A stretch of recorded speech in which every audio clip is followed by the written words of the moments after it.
Vaccine আর ওষুধ কিন্তু একদম এক জিনিস নয়। ভ্যাকসিন একটি ব্যক্তিকে দেওয়া হয় কোনো একটি নির্দিষ্ট রোগকে প্রতিরোধ করার জন্য আগে থেকেই, কিন্তু ওষুধ প্রয়োগ করা হয় কোনো একটি ব্যক্তি কোনো একটি নির্দিষ্ট রোগে আক্রান্ত হয়ে গেলে সেই ব্যক্তিটিকে সুস্থ করে তোলার জন্য। তাহলে ভ্যাকসিন কি, বা ভ্যাকসিন কিভাবে কাজ করে, বা ভ্যাকসিনে কি থাকে? ভ্যাকসিন কি বললে উত্তরটা এরকম দাঁড়াবে, ভ্যাকসিন হলো একটা মেডিকেল ওয়েপেন বা একটা মেডিকেল হাতিয়ার, যেটা প্রয়োগ করার ফলে একটা ব্যক্তিকে একটা কোনো নির্দিষ্ট রোগ থেকে আগে থেকে আমরা রক্ষা কবচ দিতে পারি। কি থাকে ভ্যাকসিনে?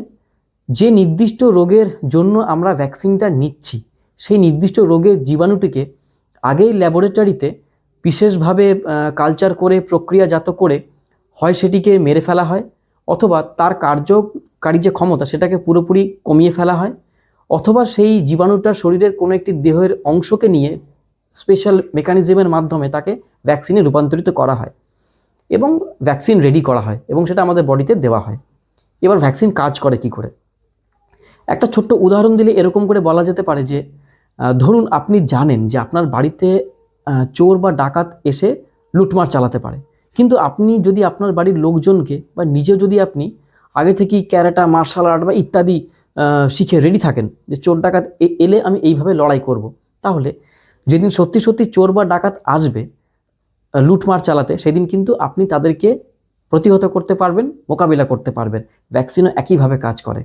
যে নির্দিষ্ট রোগ বা জীবাণুর ভ্যাকসিনটি আপনি নিয়েছেন, সেই নির্দিষ্ট রোগ বা জীবাণুটির ভ্যাকসিন আমাদের বডিতে গিয়ে আমাদের বডিকে বলে যে এই রোগের জীবাণুটা বডিতে প্রবেশ করেছে, তুমি এবার অ্যাক্টিভেট হও।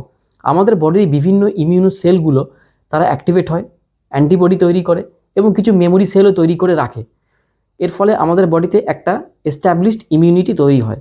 ভবিষ্যতে যদি সত্যি সত্যি সেই রোগের জীবাণুটি আমাদের বডিতে প্রবেশ করে, তাহলে অলরেডি যে এস্টাবলিশড ইমিউনিটি হয়ে আছে আমাদের বডিতে, সেটা খুব তৎক্ষণাৎ বা খুব দ্রুত অ্যাক্টিভেট হয়ে ওঠে এবং সেই রোগের জীবাণুটাকে পুরোপুরি নষ্ট করে দেয়। ফলে আপনি গুরুতর ভয়ঙ্কর রোগে আক্রান্ত হবেন না। কাজেই ভ্যাকসিনকে একদম ভয় নয়। ভ্যাকসিন নিন ডাক্তারবাবুর পরামর্শ মতো, গভর্নমেন্টের শিডিউল মতো, এবং সুস্থ থাকুন।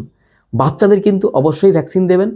আমাদের রাজ্য সরকারের গভর্নমেন্ট শিডিউলে যে ভ্যাকসিনের ডোজগুলি আছে সেগুলো অবশ্যই দেবেন। এছাড়া আরও অনেক ভ্যাকসিন হয়, ডাক্তারবাবুদের সঙ্গে পরামর্শ করে ভ্যাকসিন নিন এবং সুস্থ থাকুন।